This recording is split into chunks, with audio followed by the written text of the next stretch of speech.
มื้อนี้หันต้องบอกก่อนเลยว่ามากับเมนูที่ว่าเกิดอยากทุกคน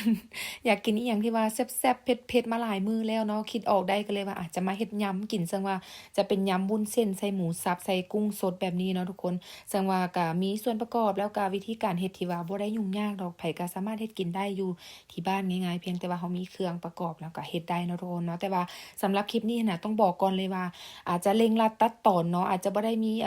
ขั้นตอนในการเฮ็ดส่วนของน้ำจิ้มหรือว่าอีหยังมาให้เบิ่งแต่ว่าก็จะถึงว่าจะสั้นกระทันหันแต่ว่าก็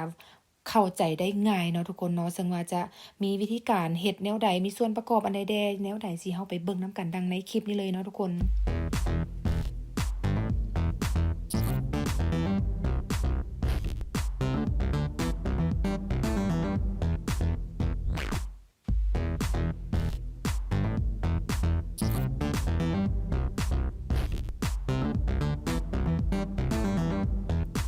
อันดับแรกก็คือเราจะมาต้มน้ำให้ร้อนๆเดือดๆแบบนี้เนาะก็จะเอาในส่วนของเห็ดขาวหรือว่าเห็ดขนุนแบบนี้เนาะทุกคนเนาะลงมาลวกก่อนอันนี้บ่แน่ใจว่าบ้านเรา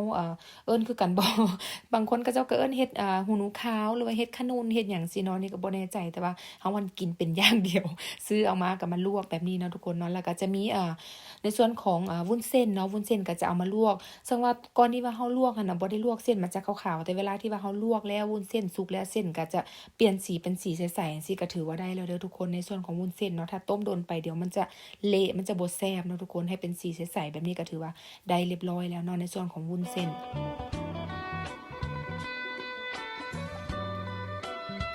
แล้วในส่วนของหมูบดก็บ่ได้เฮ็ดหลายทุกคนก็ใส่ประมาณ300 กรัมหรือว่า3ขีดประมาณนั้นเลยเนาะเราก็จะเอา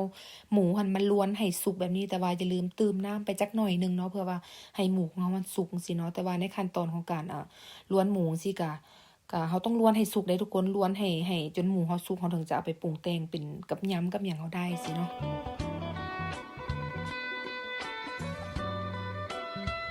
อันนี้ตูก็จะใส่ในส่วนที่เป็นน้ำปลาแทนเกลือเด้อทุกคนถ้าบางคนก็จะบ่ใส่น้ำปลาสิสามารถใส่เกลือได้บ่ได้คือกันเนาะก็จะช่วยเพิ่มรสชาติของหมูแล้วก็เพื่อบ่ให้มีกลิ่นคาวคือหยังซี้เนาะหลังจากที่ว่าเราล้วนหมูสุกแล้วเราก็จะมาเทใส่ภาชนะที่ว่าเราเตรียมไว้แบบนี้เนาะทุกคนก็จะมาเทรวมแบบลงแบบนี้เลย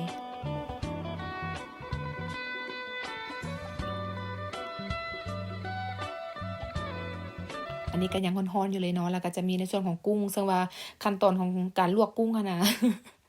คิดว่าตัวเองทายไปเลยทุกคนลืมทายก็เลยว่าเอาตอนที่ว่ามันสุกแล้วจะมาใส่เนาะก็จะมีกุ้งมีหมูที่เราลวกสุกลวนสุกแล้วมาใส่กันแบบนี้แล้วในส่วนของน้ำยำที่ว่านี่ก็เป็นน้ำยำที่ว่าตุ๊กเฮ็ดไว้เรียบร้อยแล้วทุกคนแต่ว่าในส่วนของสูตรที่ว่าเราใส่เฮ็ดน้ำยำที่ว่าข้นๆเหนียวๆเป็นตาแซ่บแบบนี้นะมีหยังแดเดี๋ยวตุ๊กจะแปะไว้ลิงก์ด้านล่างให้เด้อทุกคนเด้อลิงก์ด้านล่างด้านรูมของคลิปเนาะถ้าว่าผู้ใดอยากลองเอาน้ำยำสูตรนี้ไปเฮ็ดกินเองนะสามารถกดเบิ่งตามด้านล่างได้เนาะคำอธิบายด้านล่างของคลิปได้ว่ามีหยังแดเนาะอันนี้ก็จะมาเทรวมแบบนี้ก็จะมาคลุกเข้าให้เข้ากันเด้อทุกคน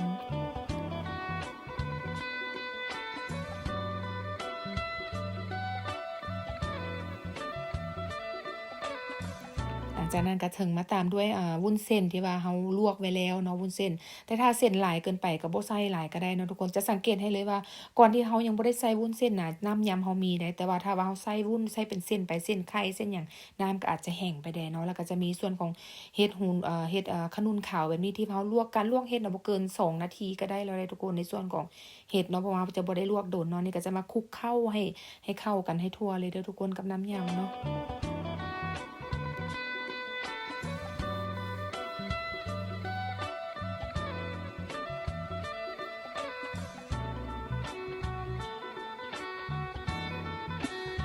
อันนี้หลังจากที่ว่าคลุกเข้ากันแล้วถึงจะมาใส่ในส่วนของหอมเนาะผักหอมซอยก็จะมีในส่วนของหอมป้อมหอมบัวแต่ว่าอยู่ในนี่หั้นน่ะที่เห็นน่ะจะมีทั้งกะรดแล้วก็เอิ้นว่าหยังมักเล่นหรือว่ามะเขือเทศนำเด้อทุกคนเด้อแต่ว่าอันนี้ก็อย่างที่บอกไปเร่งรัดตัดตอนในการเฮ็ดคลิปมื้อนี้อะนะแต่ว่าส่วนประกอบก็บ่มีหยังหลายมีแต่แครอทมักเล่นหอมป้อมหอมบัวอย่างที่เราใส่เนาะถ้าว่าผู้ใดอยากใส่เป็นหอมใหญ่หอมหยังหอมซอยสิได้บ่ได้คือกันเด้อนี่ก็ จะคลุกเข้าให้เข้ากันแบบนี้เนาะนี่ก็ถือว่าเรียบร้อยเลยทุกคนพร้อมที่ว่าจะมาเทใส่ถาดกินได้เลยเมนูนี้เนาะง่ายๆการเฮ็ดยำ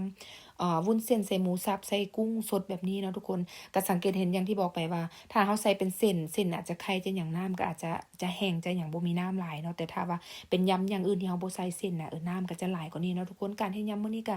ถือว่าบ่มีหยังยากเนาะง่ายและก็แซ่บอีกทุกคนสำหรับคลิปนี้ก็จะประมาณนี้เนาะก็ต้องขอบใจหลายๆทุกคนที่ว่าเข้ามารับชมแล้วก็เข้ามาสนับสนุนกันตลอดมาเนาะแล้วเรามาเจอกันใหม่ในคลิปหน้าเด้อทุกคนเด้อ